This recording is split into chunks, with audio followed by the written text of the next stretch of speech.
Welcome to Refresher Module number 2, Adults as Learners.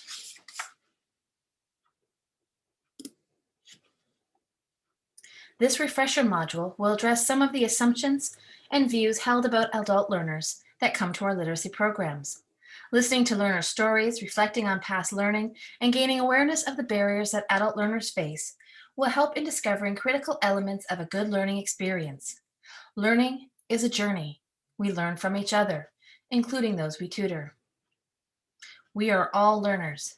We have a wide variety of experiences and interests, and we bring our own particular characteristics to our lifelong learning. The learners who come to our programs are not much different than you and I. They may need to improve their reading, writing, numeracy, or other essential skills, while we may need to learn other things. When we identify ourselves as learners, we become better prepared to work with other adult learners. Learning is a two-way street, and we can learn from those we teach.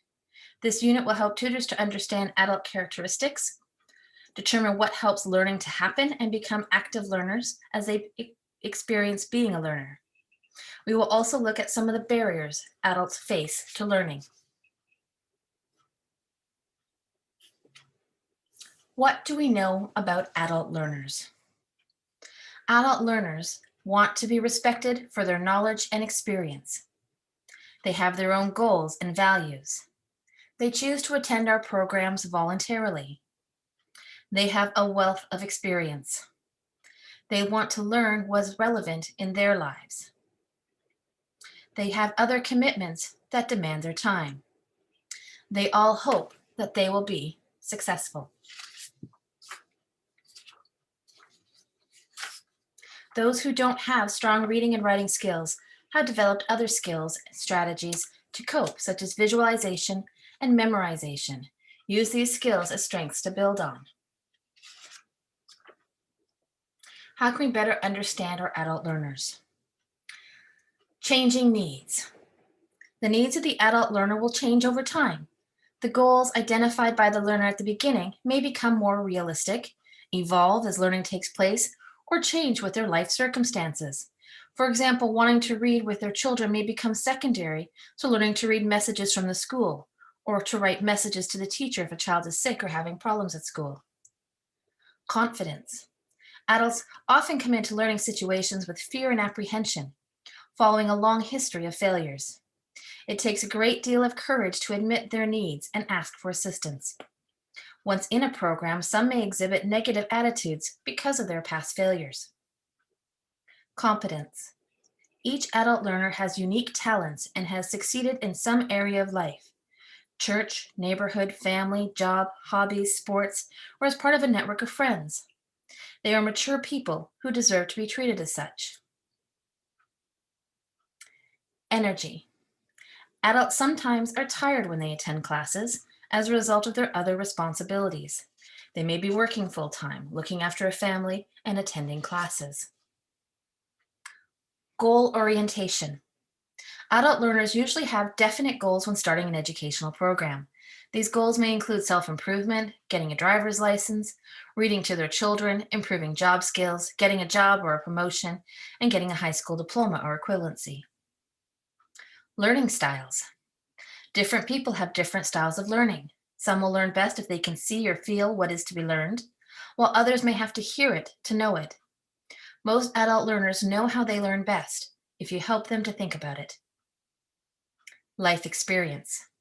Adult learners, as we said, have a wealth of personal, family, work, and life experiences that provide unlimited possibilities for the creation and understanding of lessons. Motivation. Adult learners are usually highly motivated when they begin. Their motivation can quickly diminish if they become discouraged, if progress is slow, or as time passes and other responsibilities affect the amount of time and energy they can give to their learning. Motives. Adults often attend classes with a mixed set of motives: educational, social, and recreational. Sometimes they attend from a sense of duty or because they are required to by their employer or to receive certain benefits. Reaction time. Increased age or poor health or even fatigue can affect the reaction time, vision, and hearing of adult learners. Even time of day can be a factor in how effective learning is. However, learners do not lose their capacity to learn simply because they are no longer children. Responsibilities. Adult learners have many responsibilities. They are busy earning a living, taking care of a home, a family, often just trying to survive. As a result, many learners have little time to review and absorb large amounts of material at one time. They don't have time to spend on things they don't perceive as contributing directly to the learning or to their lives. Results. Adult learners need to see immediate change and growth. They may be intolerant of anything that does not help them achieve their goals. Often, as adults, learners' goals are overly ambitious. It may be necessary to break goals into smaller steps that are more readily achievable. Self-consciousness. Many adults develop strategies to conceal their lack of education and skills. These strategies may show up as excuses for non-performance. Being aware of this helps to identify it as a cause for lack of performance and helps to find strategies to overcome it. Self-motivation. Many adult learners are strongly motivated to study because they see education as a way to improve their self-image and to reach other personal goals. Uneven learning. Adult learners will not necessarily learn at an even pace. It may simply be because some things are more challenging for the learner than others, or there may be external factors affecting their ability to concentrate. But what about our tutors? A survey of adult learners reveals that the qualities they need the most in their tutor was to do with the tutor's attitude, not their aptitude. The qualities most often desired in tutors have little to do with being an expert and everything to do with being an authentic, caring human being. An adult who returns to learning has made a commitment that takes a great deal of courage. People are not comfortable when they feel they don't know something. On the tutor's part, it takes patience and sensitivity to sustain this courage. Patience. Learning can be very slow. Do not set your expectations too high or you will increase the risk of frustration and disappointment. Understanding. Many learners have problems in their lives that are compounded by their lack of skills. These problems will have an impact on their concentration and ability to learn. Concentration. You meet with a learner for a learning session. Try to keep your time focused on the lesson you have planned or the skill you want to develop rather than getting sidetracked by personal or social concerns. Adaptability and creativity. Because each learner is unique, you have to adapt your teaching to the individual's needs and abilities. Enthusiasm and encouragement. Praise your learner for small successes. He may have found learning discouraging in the past with little positive feedback. You may have to establish learning as an opportunity for personal satisfaction as well as skill development. A sense of humor. This will reduce tension in what may otherwise be a stressful situation. A shared joke or a funny story will help keep the relationship on a light and equal footing. Awareness of special problems. There can be many reasons why an adult has not learned to read. Some have had limited opportunities, some learn more slowly than others. There may be a sight, hearing, or perceptual problem. Many adults are experiencing problems at home or at work that may have an impact on their ability to learn. Dedication and influence. Your achievements with your learner may seem small and short-term at times, but you may never know what far-reaching influence you may have on your learner and his or her family. Perseverance. Not all learners accomplish their goals. Sometimes progress is slow and you will confront problems. Don't give up too easily. Working with you may be the learner's last hope. Commitment. By making a real commitment to teaching, you may greatly influence the life of those you help to learn.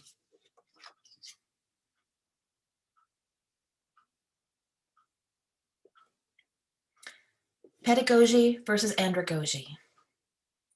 The difference between school and life? In school, you're taught a lesson, then given a test. In life, you're given a test that teaches you a lesson. That was a quote by Tom Bodett. We will take a couple of moments now to look at the difference between teaching to children versus teaching to adults. Pedagogy is the art and science of teaching children. The teacher has full responsibility for making decisions about what will be learned, how, when, and if the material has been learned. teacher-directed instruction that puts the student in a submissive role to obey the teacher's instructions. It's also based on the assumption that learners need to know only what the teacher teaches them. It results in a teaching and learning situation that actively promotes dependency on the instructor. Andragogy, on the other hand, is the art and science of helping adults learn. In this case, the learner is involved in decision-making, informing what's relevant and of interest using path methods of success and recognition of applied learning. The tutor actively engages the learner in a proactive role to develop lessons, goals, concepts, and approaches. It's based on the assumption that adult learners want to take responsibility and ownership for their own learning. Active learning is any approach to instruction in which all students are asked to engage in the learning process. Active learning stands in contrast to traditional modes of instruction in which students are passive recipients of knowledge from the expert. It's also part of the difference between teaching to children versus how we help adults learn. Active learning focuses on how students learn, not just on what they learn. We can promote active learning by asking the student what they need and want to learn.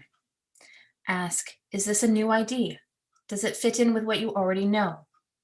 You can also ask, can you tell me what this means? Can you use your own words to explain it? You may discuss goals and progress with the learner and explain the necessity for review and ask the student to construct a review schedule. Active learning notes look at the lesson from the learner's perspective and asks, how does this fit in with I, the learner, already know? What activities help me learn? How does this fit into my life? What are the things I didn't understand today? And what about today's lesson did I enjoy and want to learn more about? The following represents some practical ways that you can ensure that your learner is at the center of the learning process and experience. Work towards self-direction. Set up a learning program that gradually decreases structure and direct supervision and increases responsibility. Ensure an appropriate pace that is challenging and yet not overloading for the learner.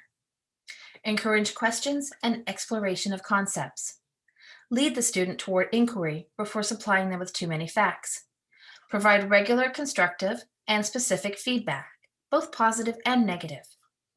Encourage independent use of resources, such as libraries, journals, internet, or other resources. Set projects or tasks for the learner which they must work on independently and complete by specified timelines. Build on the learner's life experiences. You can assist the learner to recognize their existing knowledge and skills. Help the learner draw on their life experience and existing knowledge when problem solving, reflecting and applying reasoning processes. Build learning activities around topics that are consistent with the learner's interests and goals, and facilitate reflective learning opportunities. Focus on the learner's goal. Assist the learner to break their high-level goals down into smaller goals that are attainable in shorter time periods. Provide meaningful learning experiences that are clearly linked to personal and professional goals. Ask questions that motivate reflection, inquiry, and further research relating to their goal. Review their goals on a regular basis and acknowledge goal completion. Make learning relevant. Use learning materials that reflect the learner's interests and/or goals. Develop learning activities that build on a learner's existing knowledge, skills, and interest. Ask the learner to do some reflection on their learning, what they expect to learn, what they have learned, how they might apply what they have learned, or how it will help them meet their goals. Encourage practical learning. Develop approaches to breaking down barriers to participation. Be explicit about how learning is useful and applicable to their goal. Encourage activities that use the learner's life experiences as its base. Promote active participation by allowing students to try things rather than just observe things. Provide plenty of practice opportunity and repetition in order to promote development of a skill, confidence, and competence. Make participatory activities purposeful rather than simply games for entertainment. Be respectful. Take an interest Acknowledge the wealth of experiences that the student brings to their learning. Regard them as a colleague who is equal in life experience. Create the conditions for discovery and new understanding as an equal learning partner. Encourage expression of ideas, reasoning, and feedback at every opportunity. Acknowledge others' values, beliefs, and opinions, even when you disagree with them. Help learning happen. Provide meaningful content. Guide the learning process. Share your own experiences of life and learning. Share the way you use literacy in daily life. Reading a newspaper, greeting cards, recipes. Get to know your learner. Ask what your learner found helpful in the tutoring session. And ask what parts of the session were enjoyable. Adult learners face many barriers that make it difficult to access, pursue, and be successful in learning opportunities. These can include such varied issues as poverty, fear, stress, fatigue, boredom, attitudes, financial problems, health problems, physical limitations, lack of childcare, lack of transportation, etc. Here we've broken them down. Situational barriers, life factors, those that arise from an individual's situation or environment. These can include having multiple roles and responsibilities in relation to work, family, and community. The resources available, time, energy, finances, the level of support they have from family members, and the distance the learner must travel for the learning opportunity. There may be institutional barriers, program factors, limitations that are built into the design, delivery, and administration of the learning opportunity. Examples of these might be the availability and quality of information about learning opportunities, the admission criteria, the complexity and quality of registration and administration procedures, the format, timing, scheduling, and sequencing of learning opportunities, the attitudes and behaviors of the program staff, or the quality and availability of essential support services. And finally, dispositional, often referred to as attitudinal factors, those related to the beliefs, attitudes, and self-perceptions of a learner. These can include self-confidence, beliefs about the value of learning, beliefs about him or herself that might impede learning. For example, I'm stupid or I'm too old to learn. Prior negative experiences in learning, and health concerns that adversely affect learning. When learners are in a safe, supportive environment, they often share information about their lives and the challenges that they face. However, not all learners feel comfortable doing so, and it then becomes harder to figure out what might be getting in the way of their learning. It's important for tutors to establish a safe and supportive learning environment and to listen, observe, and use open questions to encourage learners to share relevant information. Some of the signs that program staff that you as a tutor can look for as a possible indicator of some of these barriers may include chronic tiredness, inappropriate behavior in their tutoring session, home-based assignments that are not completed on a regular basis, frequent lateness or absences, signs of stress or anxiety, reluctance to participate, difficulty seeing or hearing, or being frequently distracted. However, these are not always indicators of barriers. By encouraging open dialogue about barriers with all learners and discussing ways of dealing with them, tutors can establish a culture of mutual respect and understanding and establish a safe and supportive environment to share information. Many of the adult learning best practices that were explored earlier in this presentation are relevant when it comes to helping learners overcome barriers, encouraging learners to set their own learning objectives, involving learners in their learning plan, offering choices of methods and resources, and involving learners in the evaluation of their learning are all positive steps to mitigate the barriers to learning.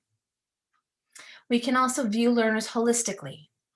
Remember that learners have complex lives, play multiple roles, and have conflicting priorities. We must remember to respect and empower our learners. Empower them by encouraging them to address the barriers themselves. Connect them when possible, if appropriate, with the support services that they may need and provide encouragement throughout that process. And finally, be flexible and understanding. Recognize that rigid policies and practices can be part of the problem rather than part of the solution. Allow learners to work at their own pace, factor in their domestic situations, and be understanding of the fact that some learners will need more support than others. There are a multitude of potential barriers to learning, and each learner will experience their own unique combination of these barriers. Whilst it's helpful to understand the barriers that a learner is facing, this is not always an easy task, and tutors should explore these challenges carefully and respectfully. Responsible tutors are aware of the barriers inherent in the program model that they are facilitating and provide as much support as possible to mitigate those barriers.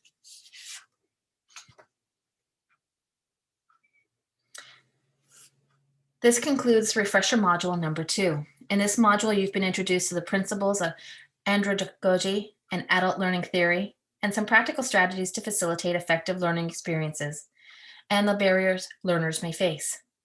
If you have further questions, please discuss them with your tutor coordinator, or you can contact us at LLNB by emailing us at info@llnb.ca or calling us toll-free at 1-877-633-8899. Thank you.